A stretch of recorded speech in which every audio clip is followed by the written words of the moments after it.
How's it going, everyone? Welcome to another episode of the Stoppage Stooges podcast. It's the four of us again. It's Christian, COVID-riddled Christian DeBlock, Jacob, Ricardo. How's everyone doing? No bueno. I just want to say I did not give Christian DeBlock COVID through the screen. I didn't do it. I mean, your squares aren't 6 feet apart, so I don't know. It's not great social distancing here. Nice. So I don't know. Potentially. But tell you what happened. Not a lot of social distancing in these finals either. We had the Euro final on Sunday. We had the Copa América final. If you looked at the antics prior to the Copa América final, social distancing did not exist. People rushing to the stadium, but we'll get to that in a little bit. We'll talk about that. We'll talk about Man U. Ricardo and I will touch on Kylian Mbappé, who had his magical unveiling at the Bernabeu, and then just spoke Spanish like it was nothing. But first, we'll touch on probably the best topic of the four, the Euro final. I was dead wrong. I thought before both tournaments, I emphatically said to Christian, the Copa America final will be better than the Euro final. And I was dead wrong. Spain and England was electric. The stories were great. I thought Lamine Yamal was going to finish it, but unfortunately he had a strike go right down the middle to Jordan Pickford. But then, of course, the sub gets the game-winning goal for Spain. Like, of course. Buzz, how do we feel about this match? The best team won. The best team of the entire tournament, from Yes. start to finish, won the tournament. We got the rightful winner. Whether they played the second best team in the final, I think remains to be seen. But they may have played them along the way, just not in the final. As far as Spain is concerned, I mean, it just seemed like every move that Luis de la Fuente made was going to be the right one. I remember when he brings on Oyarzabal. Yeah. And I'm like, who the hell? What? I'm like, who the hell is this? Bring in Ferran. We're gonna take Morata, your captain, out already. And then of course he scores the game-winning goal. He always knew how to press the right buttons the entire tournament. Whether it was when he took out half the squad to give them a rest against I think it was Albania in the group stage, and they still won. They never seemed, even when they were down, they never seemed flustered in the tournament. They never seemed like they weren't going to win the game. They never seemed like they lacked that. And for England, I mean, I guess I'm not surprised. You knew it was going to be painful. I mean, it was going to be painful if they lost, but and I hate to go on this guy all the time, but another game, another trophy that Harry Kane does not win. Sorry. I mean, wake me up when he wins a big game, please. That's what wake me up when Harry Kane can win a big game. And I understand he was hurt and he was probably a little injured, and he didn't want to, leak that out because he didn't want to have that as an excuse. But he wasn't good enough. He wasn't good enough in the tournament, and he's also the captain of this relatively young team. And I just expect more out of someone who is supposed to be a world-class striker. I expect more in a final. I expect more in those other games. And I just don't think he was good enough at all. It's pretty telling that when they would bring on Ollie Watkins in the last two games, that the team just looked like it had more to it and had more of a vibrant attack to it. I know Southgate's gone, and I think he actually might have been gone even if they won this game. I mean, he's been there 8 years. That is a long time for an international manager. So I don't think that his tactics were that bad. It just always seemed like there was something missing where he couldn't push a team over the top. He couldn't get through to them in the way that they needed to be. he couldn't get the message through in the way that they needed them to. But yeah, Spain just were better. They were definitely the winner. It's going to be interesting to see what they look like in 2 years, because I don't think they're going to be much different than they are now. I mean, maybe Carvajal is not playing international football by then. I have a feeling it'll probably be his last World Cup, but other than most of the team is relatively young and is not aging, which is a good thing for them. So they're definitely obviously going to be a favorite to win the next World Cup. But as far as England is concerned, they obviously have to get a new manager now. Who that's going to be, I really don't know. And for England, it's kind of just, here we go again. We got so close to the final the last time around and we couldn't win it. And then the same thing happened and we couldn't win it either. So I guess if you were an England fan or supporter, you're kind of just shaking your head saying, why us? But yeah. In terms of the makeup of the team first, before I let Ricardo and Christian go, no Nacho in 2 years. And probably not no more Jesus Navas, but we'll see about that. We'll see about that. I mean, he'll be 40 by the time the World Cup starts. But Ricardo, Christian, take the stage. I mean, I think the first thing that came to my mind just thinking of this is Harry Kane. It's kind of the easy thing to look at. I don't know what played a role into his poor performance, not in just this game, but the whole tournament, maybe just a long season. But again, like everybody's dealing with that. So it's not really an excuse for playing poorly. But yeah, I mean, Jacob's right. Ollie Watkins, just the way he plays, kind of running it behind, not dropping deep at all, works perfectly. And a lot of people I've seen on English, accounts have discussed playing Ollie Watkins over Harry Kane in major tournaments moving forward. I think that'd be a really steep task for the next manager to drop the captain. But, I mean, Ollie Watkins scored a fantastic goal against the Netherlands. That run's not being made by Harry Kane. He doesn't have the pace to do that. I think it's an interesting conversation to have. I don't know how the next manager will see it, but Harry Kane was not good at this tournament. All of his goals, besides one, I think, came from the penalty spot. He had the one from open play against, I think it was Slovakia in the round of 16. No, did he have one in the group stage? I can't remember. Did he have one in the group stage? Either way, well, in open play, he wasn't good enough. Yeah, you're right about that. And there's plenty of penalty takers on this team. Cole Palmer takes him for Chelsea. Bukayo Saka takes him for Arsenal. Harry Kane. I mean, the list goes on. There's plenty of penalty takers. So if he's there just to take penalties, and that's really all he offered in this tournament, it's not good enough. I thought the Netherlands match for England was their best performance. They showed some resolve. They were pretty good, and they were pretty threatening. I didn't think they were terrible against this in the final against Spain, but as Jacob mentioned, the better team won. The team that played their best football throughout the entire tournament won the whole thing. So it feels like that is a deserving winner. And yeah, I think England's going to have a difficult next 2 years. I mean, they have to hire the right manager. It's not, Southgate didn't perform in these finals, but who's to say the next manager will? It's not as easy as there's a lot of pressure on the next manager. So yeah, I'm really interested to see how England moves forward here. Just to build off the Harry Kane point, it's kind of similar to the Portugal and Martinez and Ronaldo sort of thing. Like, again, like Harry Kane, Ronaldo obviously captain of Portugal. He was also very ineffective, but it was just those two. There are just a lot of parallels between those two, but it definitely hindered both teams. That's at the very least. But the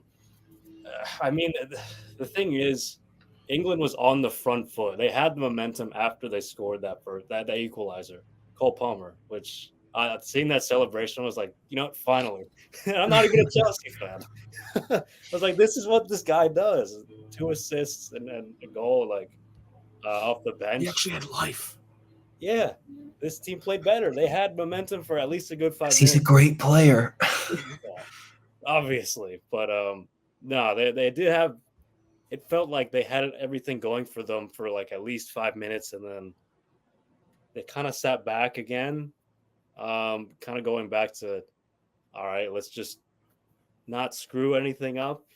And then Spain scored, obviously, and yeah, your guy Cucurella had to provide that assist.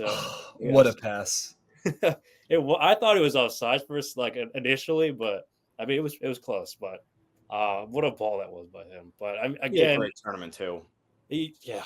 Did you see? The- I have a few things about Cucurella. One, did you see? he posted something about what Gary Neville said about him. Yes, great. I loved it. And then he did something which I didn't love, which is when he was trolling Erling Haaland, which I didn't love because Chelsea has to play them their first game of the season. Whatever. And he's gonna. Well, no, I care about this because he's gonna hear it and he's gonna punish him for it, and I'm really concerned about that. But anyway, Marc Cucurella had a very good tournament. He deserves a lot of praise. He definitely should be the starting left back for Chelsea, the first, for the season if he's healthy. And yeah, he's really gotten better in the last, I would say, 4 months. Because, last year he was not very good. This year, I think he still got off to a rocky start. And then I would say in the 2024 part of the season, he really turned it around. And he took that with him to Spain for the national team. So hats off to him. But yeah, otherwise, keep going. But yeah, England definitely another missed opportunity for them. I mean, they had, again, I just so focused on that 5-10 minutes after the equalizer. It's just because they really had it going for them. And I guess I'll say also the Olmo clearance off the line. Oh my goodness. Like that, and he's not even a defender, but like the positioning of that, for him to know that, the awareness to be there on the line. I mean, that was just insane. I mean, that sequence just like bang, bang, and pretty much saved it for them. So, but yeah, Spain rightfully won. I mean, they were the best team by far in the tournament. I mean, just Spain, I feel like you said that you were kind of alluding to this, Jacob, that Spain-Germany was probably the final, the best like matchup, I guess. But yeah, rightfully, yeah, they won. It was, I mean, I know we kept referencing it every week, but Spain and Real Madrid were literally parallel in their tournament runs this season. I mean, come on. All the way up to this final. I mean, it was peak Spain, just like it was peak Real Madrid. And this team is going to be dangerous for the next 15 years, which is the scariest part, if they stay healthy. Yeah, please keep them healthy. So what we want to say? Okay, yeah, you go on. Then I have something to say too. Okay, well, did you guys see the stat about how Spanish teams have like never lost a final club or yes, country? Yeah, like that's insane. Against England, I don't know if it's against England or generally, but they've never. It was lost. Generally. Yeah, that's insane.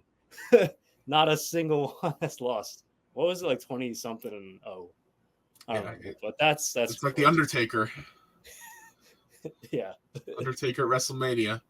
And Brock Lesnar had to end. Yeah, ruin that. So who's gonna be the Brock Lesnar? Ricardo, it's 27 finals. That's May of 2001. No Spanish team has lost a final. That's insane. The dead man. No, the Southgate, I guess resignation, right? He resigned, right? Yeah. Yeah.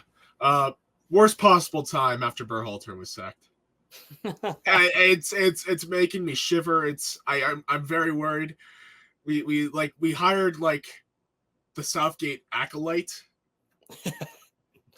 his apprentice, and now we're going for the master. No. And I just hope. I haven't seen any reports of him being in consideration. It's just the worst time for me as a USMNT supporter to know that he's out there, open for a job. Thinking, I'll go coach the US. God, Worst. All right. Anyways, enough of that. England's done. Very happy about that. And I don't know. Will coach be able to fix that team? I just think, for me, with England, it's been generationally the same. Yeah. You say this about them every 2 years, whether it's a European Championship or a World Cup. It's the same story with them. The same exact story. It's never coming home. Okay, let's get that. Let's get that clear. All right. Something that was very sad for me was the Copa America final. Especially considering this was the best possible opportunity to beat Argentina. Considering how poorly overall they played. Man, this was a depressing watch. Except for Shakira at halftime was fun. Even if Nestor Lorenzo says that it ruined the pitch, who cares? That was a great experience, great 7 minutes. But I'm proud of the squad. Getting to a final is massive for Colombia. First one since 2001 in general. So, I mean, you're talking 23 years. I mean, they had to do this. It was great for the country. Everyone was watching. And I thought Colombians outnumbered the Argentinians at Hard Rock Stadium. So that's impressive in itself, too, considering Messi is still playing. Unfortunately, speaking of Messi, gets hurt during the match, is seen crying, and then it cuts to a shot of Sneeko in the crowd. So that happened. The Colombians had chances. I mean, in the first half, Jefferson Lerma, Crystal Palace boy, had a beautiful strike that went a few inches wider than that, but Emi Martinez, just for good measure, tipped it out for a corner. That was probably their best opportunity. They had a few other weaker strikes in there that probably didn't have chances, but I mean, James was going to have an assist on the potential game-winning goal. I said that on the podcast. He had a few goal balls and set pieces, but not good enough contact. It's just, I mean, they needed everything to work for them to win.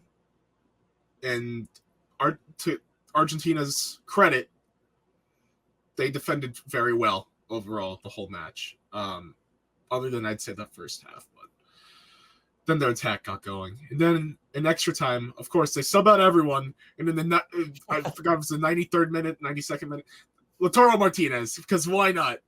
And then, for extra time, why not bring him out? And then, of course, in fresh legs, he scores a great goal. And hey, you can't really blame the keeper when it's coming at that pace right over your head. I mean, it's nothing much he could do there. For Vargas, who overall had a solid tournament for Colombia. So it was depressing, but I'm proud. I think that's the overall feel based on what I'm gathering of the Colombian supporters. Now, of course, as I referenced before the match, there was a lot of disorder with fans storming the gates early. Had to delay the match almost a full hour and 15 minutes. Which is insane for a tournament final, for a major tournament final like Copa America. They had fans, they had people who didn't have tickets sitting in seats that were going for like $3,000. When supporters showed up, they're like, "Hey, that's my seat." And the fan who went in first, say, "Screw off." And so cops would go in with weapons and they were checking tickets and kicking people out as the match was going on, which, I mean, that's not a great experience for a final, and everyone's at fault for that. Everyone's at fault. CONMEBOL trying to deflect blame is embarrassing. It's pathetic because they're at fault. Hard Rock Stadium security's at fault. Fans are at fault. Literally everyone's at fault here except for the players, who I feel bad for completely. And in that case, I think that helped Argentina, too, who know how to played through that in the final, and they just went through that with Brazil a few months ago, if you remember, during World Cup qualifying for other reasons, but we won't get to that right now. Boys, I've done enough talking. How did you feel about the Copa America final? I felt like it was a good game for about 30 minutes. Yeah. Towards the end. The end was riveting, very thrilling. The most of the game, I was bored. I was like, I was like, I wanted more out of the game. It just seemed like everybody was like, it seemed like the delay messed them up. It's like when you know, the starting pitcher doesn't get to throw on time and he's all cranky. That's what it felt like watching this game.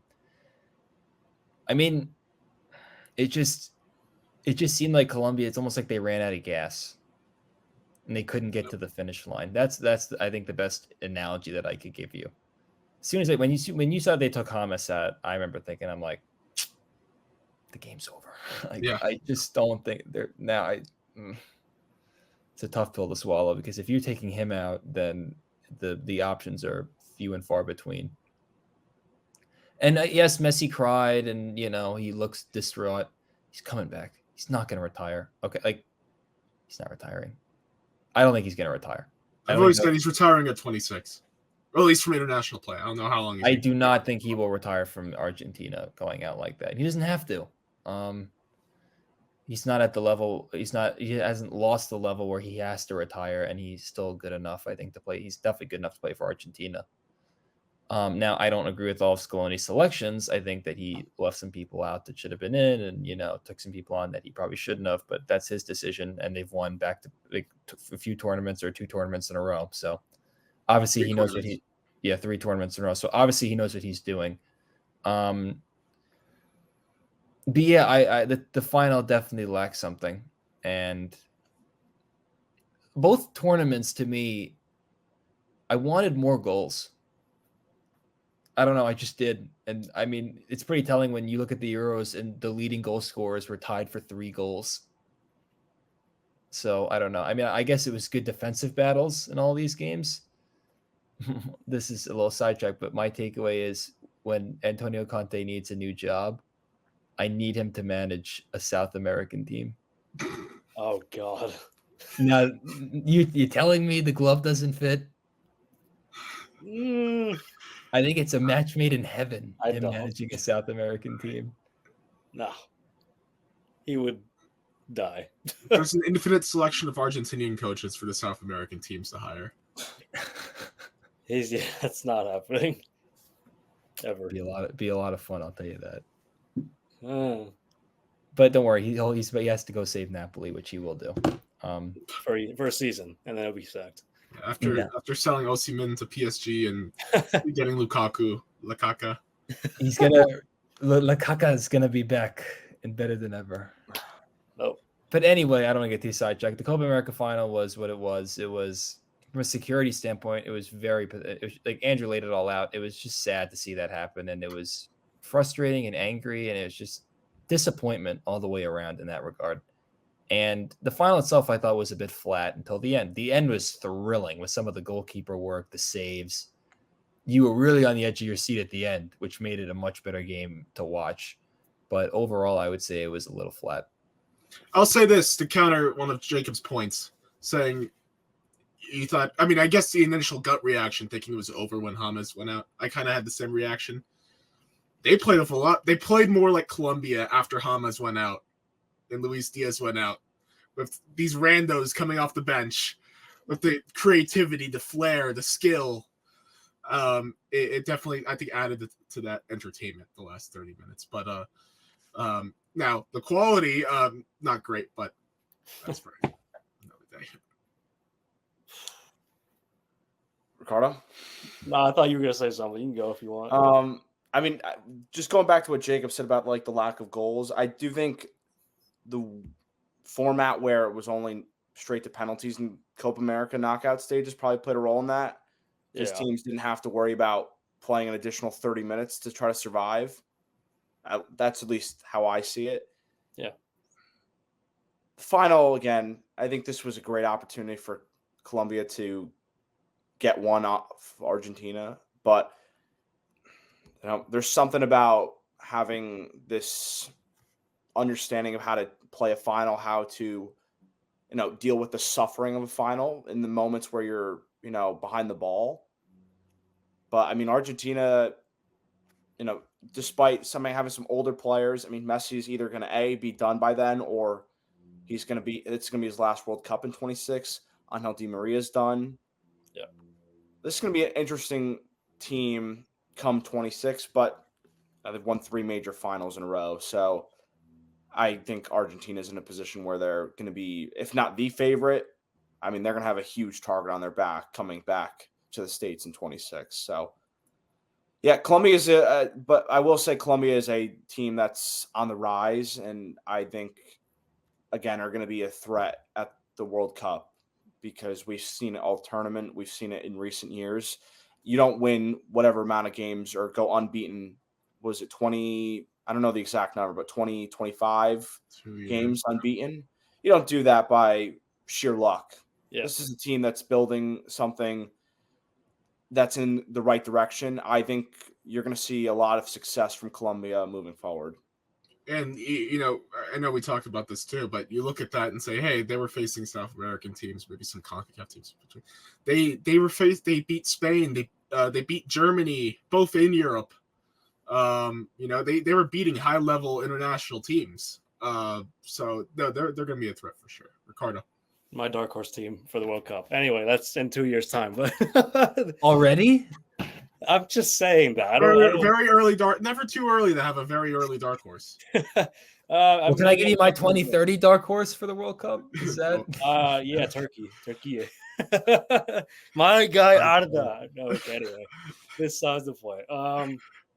Man, I was really cheering for Colombia, and it just the number of Colombian artists that were there, like in the suites. Yeah, literally everyone. Yeah, I was like, Maluma, awesome. Juanes. Like it was. There were so many though. I felt bad for them, but like they were. J Balvin. The fans just generally, Colombian fans generally showed out like the entire tournament. But it just the other thing I want to say is, did this not like eerily similar to when Ronaldo basically got injured in the Euro final and they kind of still won? Messi got injured. They won in extra time. Portugal also won in extra time, and they scored that. I don't know. And then people are like, "Oh, Messi!" Like, I feel like Messi didn't get as much hate as Ronaldo did when he was crying, but Of course he didn't. Okay, so why did Ronaldo get more hate than Messi? I don't know why. He hates Ronaldo. It's pretty obvious, yeah. The world hates Ronaldo. Ricardo, we hate Ronaldo. Okay, fine, but still, we don't hate him, but we dislike him. Yeah, fine, but I don't know. After everything he did for you. Yeah. I thought the similarities to me were a bit. They were just like too parallel. It was all too familiar. Which I mean, I hated it both ways. It's just like it sucked to see both of them get injured in finals like that. But also, to be fair too, they did show Messi's ankle. Oh, I know. Yeah, they did show ankle was a mess. Oh, it was awful. It was so swollen. I don't remember them showing Ronaldo's injury, but I don't even remember what his injury was. But exactly, that's my point. Like it's just. So, I thought it was also ankle, but maybe not. Yeah. But man, Colombia, it was a great run for them, but it's just Argentina, man. They're just inevitable now. It's interesting how they went from losing 3 straight finals to winning 3 straight, if I'm not mistaken. Yeah. Yep. Yeah, that's But losing 3 straight finals in 3 straight years. You're right, yeah. So, which is hilarious. Even worse. That was a fun era. It was, but yeah, they'll definitely be favorite. Nah, Messi missing the penalty. Anyway, that was so bad. Oh, he skied it. Jesus. But yeah, overall, the final itself was. Like, yeah, it was dull at first, and you could also argue that Argentina looked better once Messi came off. I don't know. That could be. They looked a little more threatening, but Colombia definitely had their chances too, but didn't take them. Yeah. I had another point, but I'll think about that I'll try to remember it as this podcast goes on. Boys, during all of that mess, it wasn't mess. We did a great job, but the game is a mess. The news came out that I just saw. Univision is reporting that Patrick Vieira is in current negotiations with the U.S. Soccer Federation. No. I like Patrick Vieira. Why? He knows this. He gets. He brought States. Roy Hodgson back to life.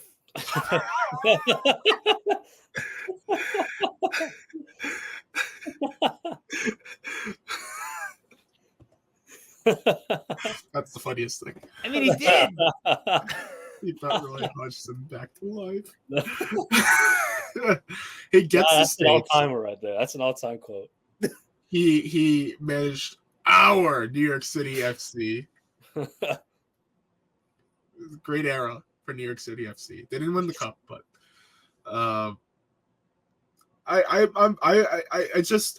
like that. It's if they do get him, it's someone from outside the U.S. soccer pool. U.S. soccer, MLS. That doesn't mean much. Yes, but I just something different. Just give me something a little different. At this point, I'm not even looking at the quality of manager. I'm just like, give me something different. Okay. Pochettino, I would go all in for if he's interested. But reports are saying he wants a lot of money. A lot. I know we already see how Jacob feels. Well, Ricardo somewhat. All right, well, hold on. Vieira hasn't lasted anywhere more than 2 years as a manager. That's not a good sign to me. And I don't know. If you can't cut it with the B teams in the French league, I mean,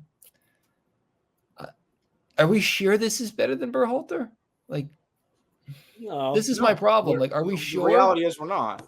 That's the problem. I mean, and he hasn't had any success, long-term. Very success. little. And he had success in the MLS. So if that's what the bar is, just bring Berhalter back. I mean, no. I'm trying. You understand what I'm saying? Yeah, you can hire the LAFC guy if that's what you really want. I mean, again, Patrick Vieira, another one, amazing player, manager. I mean, who's next? Frank Lampard? I mean, you know what? I'm sorry. You guys, please tell me how you feel. Tell us how you feel. I just don't think it's. I don't know if it improves us, really. It doesn't. It just doesn't. All of his stints as a manager have not gone well. The only one where he was somewhat successful was New York City FC. But then they won the cup after him. So, because of my guy, Tati Castellanos. My guy. I don't know. I think we can be a little more patient. Because, I mean, these friendlies up until the 26th don't matter. I mean, we blew our best chance at getting legit success potentially against legit opponents. So, yeah, I don't know. I mean, are we really looking forward to the CONCACAF Nations League? No, we've done it multiple times. The Gold Cup, who cares? Copa America was our best chance to learn more about this team in big matches, and reality is a Copa America or a CONCACAF Nations League final against Mexico or Canada really isn't going to do much for me. A Gold Cup final against one of those two teams, or Jamaica or Panama, means nothing, really. So I want us to be a little more patient, find a better solution than Patrick Vieira. Really isn't move me, to be honest. I don't think he's someone that can get us beyond a round of 16 in the World Cup. My point is, everything we've been hearing about who U.S. soccer wants, it's just Steve Cherundolo is the one who I think it's a psyop to get Steve Cherundolo for whatever reason. Even though he's failed in the CONCACAF Champions Cup and hasn't had that much coaching experience. I think he's like it's only been just my god. Anyways, I think 2 years with LA, 3 years with LAFC so far. I mean, maybe some youth, but like not a ton of coaching experience. I just like I said, I like Vieira in the point that they're going kind of outside the box of the U.S. soccer window, and to me, that's a shift of outlook for U.S. soccer compared to the last 25 years. So, Jurgen Klinsmann wasn't a shift. That was a shift. Yeah, that was kind of Yeah, it was. Kinda. I'd argue, was Klinsmann really that great? I didn't As say he a was manager that great. outside- I just said the I fact mean- that he was a German manager who's not some, USA, Klinsmann was living in the U.S. for a long time at that point. Oh. His whole entire family is, I mean, his son's pure American. His, I mean, it's kind of. I get your point. Kind of outside the window, but at that point he did have ties with U.S. soccer for a while. At that point, so this kind of changes that narrative, I think. Now, in terms of quality, of course, I agree with you guys. Of course, yes, I would rather have a Pochettino. Yes, I'd rather have. Xavi? I'd rather have Xavi. I'd rather have Thomas Tuchel. I'd rather have. Well, they're all better managers than Patrick Vieira, who look at his. I'd rather have Jose Mourinho.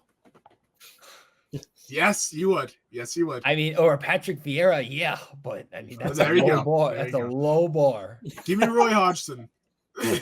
Bring him back to life. Bring him back to life again. You want an old guy? Just get Bob Bradley back. Oh, God. Hey, you know what? I'd kind of be on board with Bob Bradley. Are you serious? I'd kind of be on board. That's the weird thing. That's the weirdest part. I can't believe what I'm hearing. Bruce Arena, no. Don't give me Bruce Arena. I mean, Bob Bradley is the definition of sticking with the Yes, the old. yes. I know. But the nostalgia's there. I know, and that's what ruins it. That's what ruins it for me. I know it's clouding me, but it's just I love Bobby Bradley. He's him and Michael Bradley are just like the Hurley family.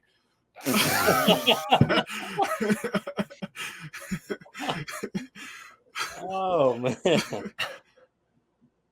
So, anyways, Wow. That's this good. was we didn't have this topic as an original discussion point, but that news came out as we were talking about the finals, so I added that. I think we've had enough of that. Let's go over back to Europe because Man U is having quite the offseason, signing Xerxes, the Dutch international. And now, potentially, they're getting very close with Ricardo and I's guy, Yenny Loro. How are we feeling? How are we feeling right now about Manchester United? Any else knows what they're doing? You sure about that? I was gonna say I don't know. You could counter that point. They went from almost firing Ten Hag to giving him a contract extension. Okay, they know what they're doing. That doesn't make sense. Because he gave a great. All right, well, he gave a. They know what great they're doing in the statement. transfer market. Again, But is that I'm not going better? to say that till I see results. Oh, I'm just I not. will say yes, but also they overspent for Lenny Yoro. He Yes. had 1 year deal, 1 year left on his contract. They definitely didn't need to spend whatever it was, 63 mil on him. They could have probably lowered it more, but I mean, that's again, I didn't think they were even going to spend that much in the first place. But and then the Xerxes, I think he's a good player and all, but I don't know. There's a coworker who's a United fan. He was like, feels like we're giving up on Højlund a little bit too soon. But And this is like signing Højlund again. You're signing another striker from the Serie A, a young guy for a lot of money who Different plays fee. for. The but fee not is totally different. Was Bologna? Wait, is It was that 80, wasn't it 80 million for Højlund? 75. 70, I want to yeah, say. Yeah. something like that. 75. It was It was in that ballpark. it is a lot less money. I will give you that, but plus, are they going to play with two? I don't think they're going to play with two up top. I don't think they are. I think you needed a second striker. I was gonna say, Man U was struggling with depth. I mean, So- there was way too many occasions where Bruno Fernandes had to play as a false 9. I understand that, but I question if you want to sign someone for depth, signing someone that's super young and needs to develop. But I don't know. From that standpoint, I don't really get it. Xerxes Honestly, not that old either. Like Xerxes, what? How old is he? 23, maybe? Yeah, like He's not really a goal scorer either. He didn't have like a crazy season in terms of that output. the more we talk about this, the more and more I think that they don't know what they're doing. I mean, Not a good goal scorer. They need goals, Man United. They had like almost said like I don't know if they had or they didn't. They had a negative goal differential most of the season last year. They need to score more. I mean, that's the problem. That one of the problems. I just think those are needs in terms of a second striker, a young center back. Because, I mean, on numerous occasions we discussed that Johnny Evans should not have been playing last year. Yeah, well, he's still there. Ron is no longer. Ron's there. gone. Yeah, I don't know if Lindelof is staying. If he's I think he's still there. So I mean, you're relying on Martinez, Maguire, hopefully, both those struggled with injuries. Yeah. De Ligt, who could be. Well, that's not official. I'm saying, it's being rumored. You know, I don't know how much Euro is going to play. If they sign De Ligt, it's going to be him and Martinez. Martinez, there's I think, games to be starting played. no matter You what. have Europa League. And No, that's fair. so. I mean, that's why I'm a little less concerned about minutes because Haaland he went through periods where he couldn't score. Yeah, he's very hot and cold. So at least having another striker you can at least play. Because Anthony Martial for years was that second striker, and he was very unavailable last season. So, I mean, I think the biggest thing with this is Ten Hag's got to figure out his best 11. Jadon Sancho's apparently back. Yep. All is well. Mason Greenwood's gone, so they can get away from that situation. The fact they got that much money for him too is I think they do need to cut ties with Anthony. I don't think they will. I don't know who would think. I don't know who would be willing to even deal with him. But if only it was that simple. yeah, I think the biggest thing, just looking at the squad now, is finding a partner to Kobe Mainoo. Yes, because Casemiro is he should not be there anymore. Probably go to He should not be playing heavy minutes. I know they're linked to Ugarte from PSG. I think that's something that's being rumored. Regardless, they need something new and fresh in that. Well, maybe they don't play with 3 midfielders. Well, do we really think Ten Hag's going to change his system? I don't think so. I don't think he's that stubborn. Really? Yeah. I was gonna say, I don't know. You used some wild ideas. Yes, because you had to, though. It's not. Well, that's true. Yeah. We're just gonna write off Scott McTominay?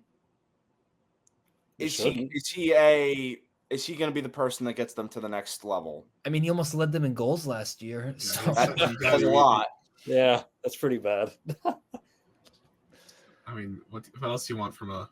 I think he's a squad player for a top 4 team. I mean, I don't think he's a starter. Yeah. Well, I just don't want to fully write off the Casemiro book because the year before he was their best player.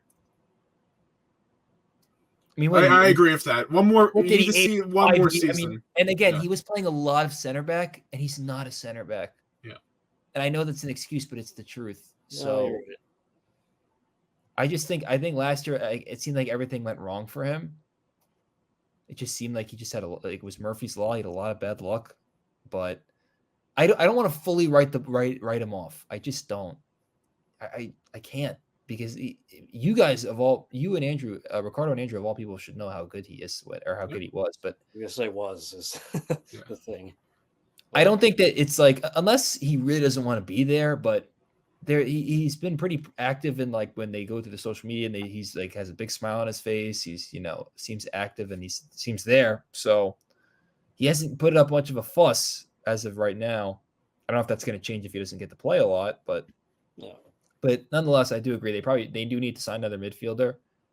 Ugarte would probably be a good addition. They've swung and missed on a lot of holding midfielders in recent years. So just one of my worries about whoever they sign next. Amrabat, I don't think is coming back because he was on loan. She shouldn't. Yeah, well, useless. So yeah, I do think that the thing with Man U right now is, are they that much better than they were last year? Yeah, they're just slightly deeper right now. Yeah. That's about it. But Man U. Here's the thing: every other year with them, watch this year they're gonna end up like second. No, they're not. Watch just randomly. It's gonna be a random. No, I'm telling you. Watch. I give them Watch. fifth. Fourth. It's gonna be random. I didn't say don't think they're gonna get fourth. I give them sixth. I didn't say I'm picking them second, but watch. Just watch. It's gonna be the most random year, and they're gonna, they'll definitely win. Let's see. They'll probably win the Europa League, and they'll win the Carabao Cup next year. Yeah.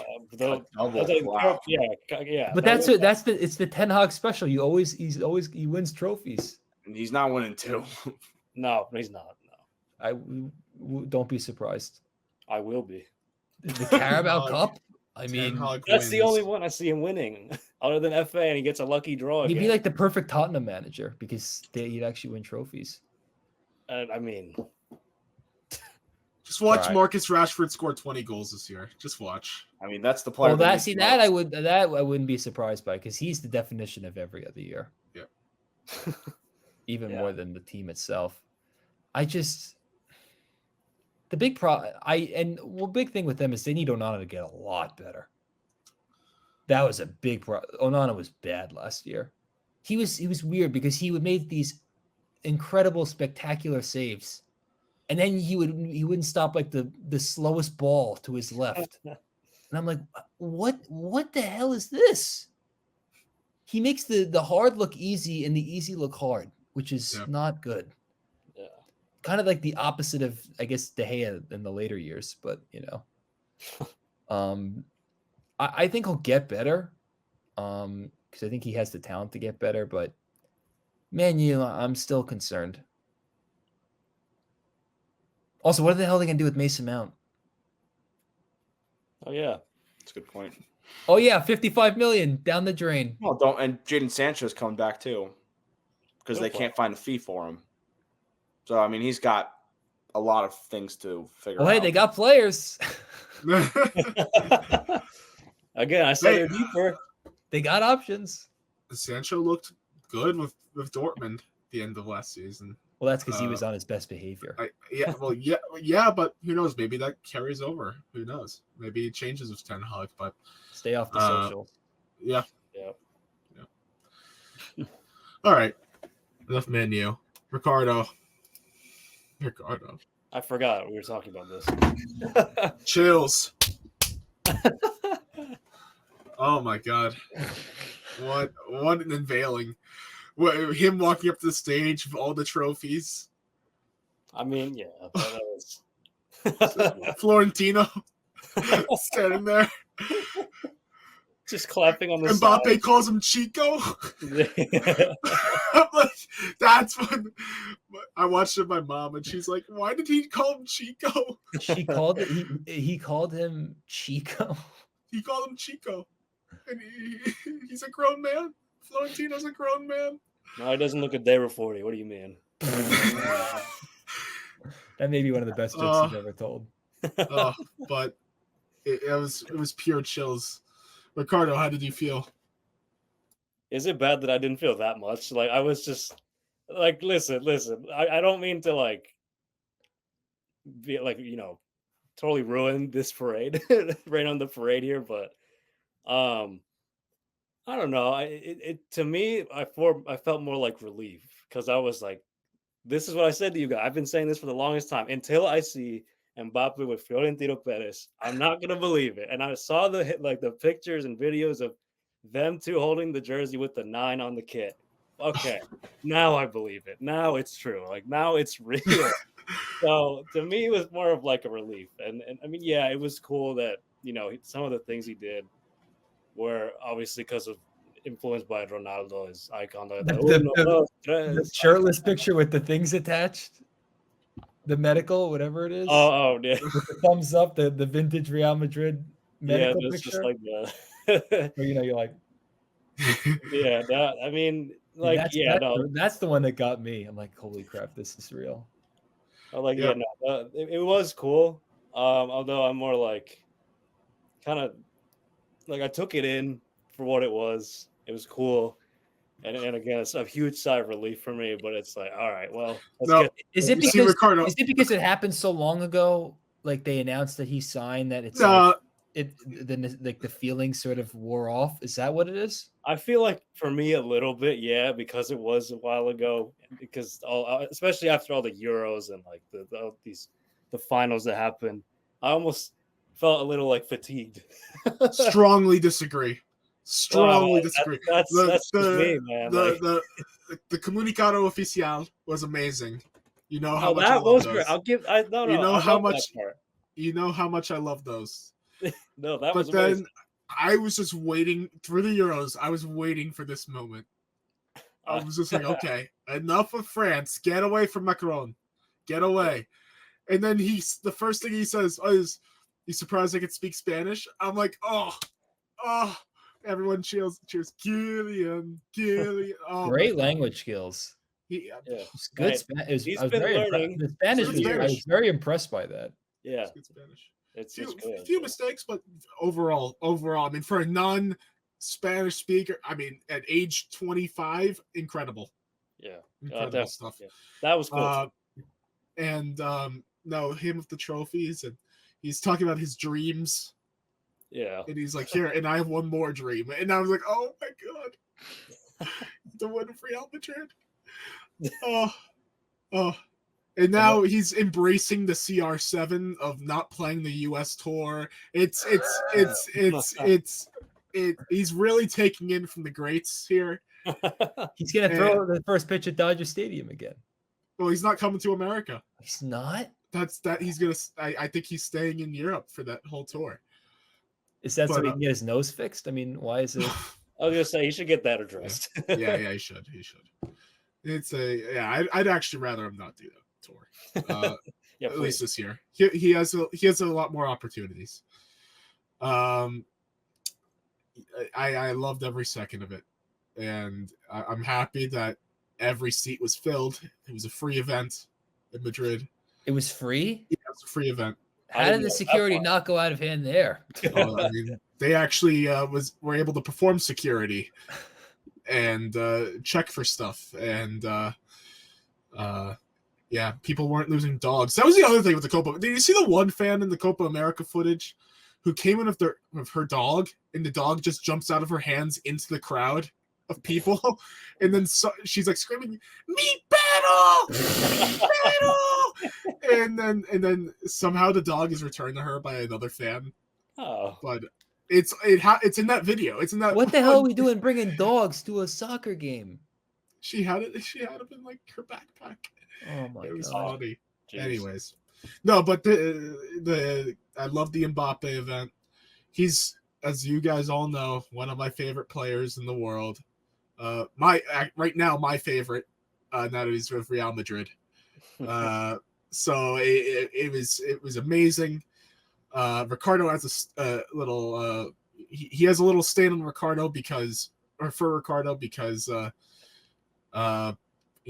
with PSG. So of course Ricardo is a little apprehensive about it. And he played us for 3 years. Could have joined us sooner, but whatever. No, if you read the news about it, I mean, there wasn't much. He was held hostage. Yes, not literally, yes. but I know. You don't fuck with the Qataris, Ricardo. Well, right. I certainly won't. And I just want to say, thank God, and this is a selfish thing, but thank God, my biggest nightmare, he's not playing for Arsenal.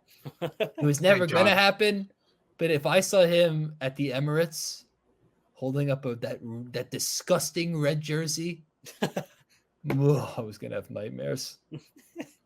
Thank God he's at Real Madrid. No. It was a magisterial presentation. I cannot wait for his first match. Oh, that I agree with. Uh, and he should keep the number 9. Just keep it. It looks great. Yeah, for the sake of the fans, Keep enough it. with the jersey changes. It's annoying.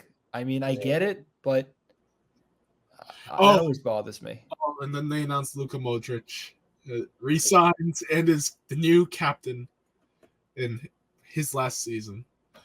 But in reality, it's going to be Carvajal because Luka's not going to play every game. It's true. It's true. Like I do. He'll get the ban when he comes on in the 75th minute. Yeah, exactly. Every time. Yeah. It's like when John Terry was at his last season at Chelsea.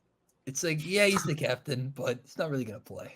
Yeah, pretty much. No, but it was a great gesture. No, it was Florentino and gang. Yeah. What a class club. What a class act club. Right? Who cares about, their history from 90 years ago? But because that's like the main complaint of Real Madrid. Oh, 90 years ago. Oh, they had this strong stranglehold because, the government loved them. Who cares? Who cares?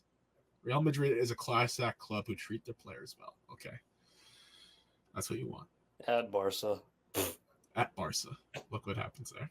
Anyways, of course we end the show on a little Barca dig, which I love. I always have to. Hansi Flick gets Thiago Alcantara to join his staff. That's true. Yeah. That's news that came out too. I like that. Yeah, I like it. That's what I'm saying. I'm a little scared of Barca this year. And I got Ruud van Nistelrooy to join his staff. Yep. Lamine Yamal got the number 19 for the season. Yep, following Messi's footsteps. Yes. Yep. You know that number ain't permanent. The psyop continues with Lamine Yamal. I wish he wasn't a Barca player. Damn. It was. You can't have them all. I know. I don't know. I didn't. I'm not saying I wanted him. I just wish he wasn't on Barca. You know how Anakin Skywalker was created through the Force? It's like Lamine Yamal was created through like the Barca Force. Once Messi left, like Messi baptized this kid. And crazy. Yeah, he baptized someone else's kid, and after the final, who was it again? Did anyone know? Oh God, was it Lamine Yamal's brother? I mean, no. I mean, there was another. Was it Romero? No, I don't know if it was Guti Romero's kid. I can't remember. It was someone's kid, but it like check. Somebody called me. Like check back in. It's like 16 years. But... Oh boy. All right, that's enough for this week. We'll be back next week, hopefully, unless they shut us down. Unless Barcelona gets us Laporte in that crime organization. Laporta. That would be really. I'm thinking of the Spanish defender Laporte. John Laporta. Can't afford to shut us down though, so I guess that's fine. Subscribe to our YouTube channel. Follow us on Apple Podcasts, Spotify. If you have suggestions for topics, please let us know in the comments or our social medias. Christian has got our socials on lock. But until then, we'll see you.